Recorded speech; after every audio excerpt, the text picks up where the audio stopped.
Бүгінгі үйренетін қайталатын сөздердің тізімін осылай болады. Дағдарыс,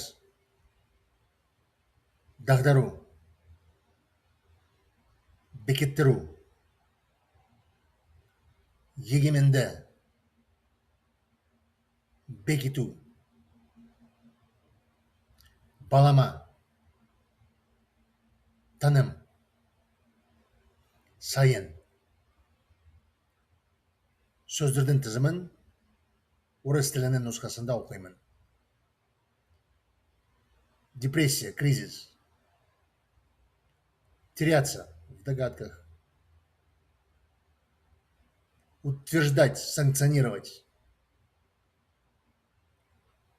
Суверенный. Утверждать.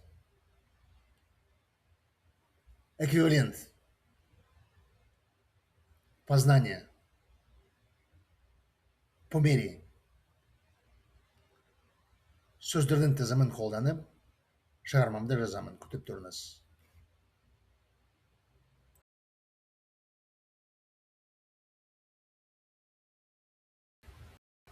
Тәжірибе мен таным.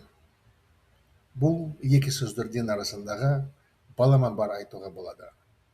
Адам өзінің алдына мақсатын қойып, оны жеткенше жаңа кедергілер арқылы өтеді.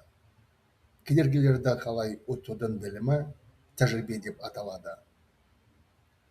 Бір заманда бір отарлық ел егемендігін жариялап, қиындыққа ұшырды. Оның азаттық алуына қатты қарсыластық пайда болды. Тәуелсіздікті қорғау үшін елдің азаматтары қаруды қолына алу керек еді. Мұны жасауға оларды ешкім бекіткен жоқ. Өз егеменін қорғауда жаңа ел туынды. Адамдарда қалай өздердің құқықтары қорғауға болатынын танымы қалыптасты. Осындай тәжірибе құнсыз болып табылды.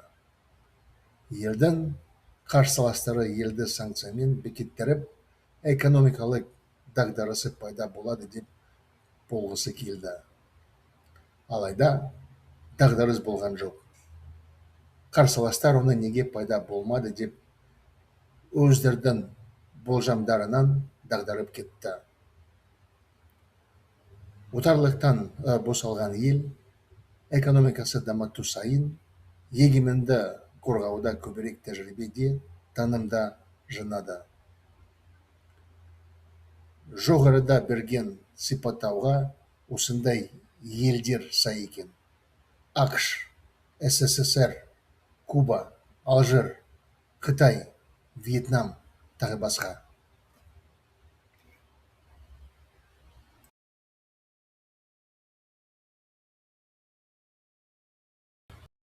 Опыт и познание. Между этими двумя понятиями можно провести параллель.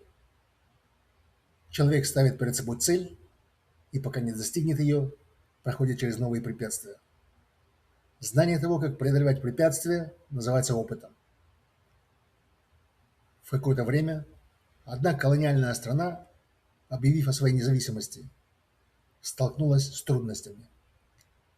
На ее пути к освобождению возникло сильное сопротивление. Для защиты суверенитета гражданам страны пришлось взять в руки оружие. Никто их к этому не принуждал. В борьбе за свой суверенитет возникло новое государство. У людей сформировалось понимание того, как можно защищать свои права. Такой опыт оказался бесценным. Противники страны, обложив ее санкциями, хотели вызвать экономический кризис. Однако кризис не наступил. Противники, не понимая, почему этого не произошло, потерялись в собственных же предположениях. Освободившись от колониальной зависимости, страна по мере развития накапливала все больше опыта и знаний в защите своего суверенитета. Под описание, приведенное выше, подходят такие страны, как США, СССР, Куба, Алжир, Китай, Вьетнам и многие другие.